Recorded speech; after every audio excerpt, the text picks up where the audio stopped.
Dabala bula dibanisa anarati.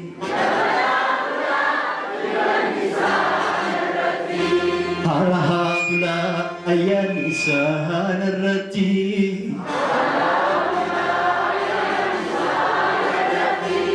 Haraha bula dibanisa anarati.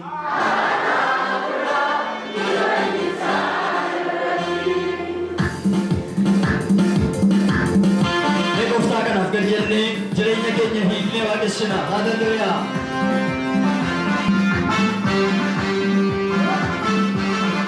Meeshaa gosaa socho'u waaqessaa waaqayyo miila keessan sochoosaati. Olee miti baadiyyaa boorsiyaa miidhamaa isheeya. Meeshaa gosaa socho'u waaqessaa waaqayyo miila keessan sochoosaati. Ayyaani isaa irratti namalaa bula hafuura isaa irratti maraabula ayyaani isaa irratti maraabula dibanni isaa irratti maraabula hafuura isaa irratti maraabula ayyaani isaa irratti maraabula ayyaani isaa irratti maraabula ayyaani isaa irratti dabalabula dibanni isaa irratti dabalabula dibanni isaa irratti namana godhe ayyaani isaa namana godhe namana godhe ayyaani isaa namana godhe namana godhe ayyaani isaa namana godhe namana godhe ayyaani isaa namana godhe namana godhe ayyaani isaa namana godhe namana godhe ayyaani isaa namana godhe namana godhe ayyaani isaa namana godhe namana godhe ayyaani isaa namana godhe ayyaani isaa namana godhe namana godhe ayyaani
isantu fadhinaaf jettee dirreen saalfadhes kabajjee sodaadhee rafin jennaanii na bubbaaftee mul'inaani gabaabina kooti facha naaftaana nan toora rajaja akka keettanaaf jiraare harki gaarummaa naaf ammaare isantu fadhinaaf jettee dirreen saalfadhes kabajjee sodaadhee rafin jennaanii na bubbaaftee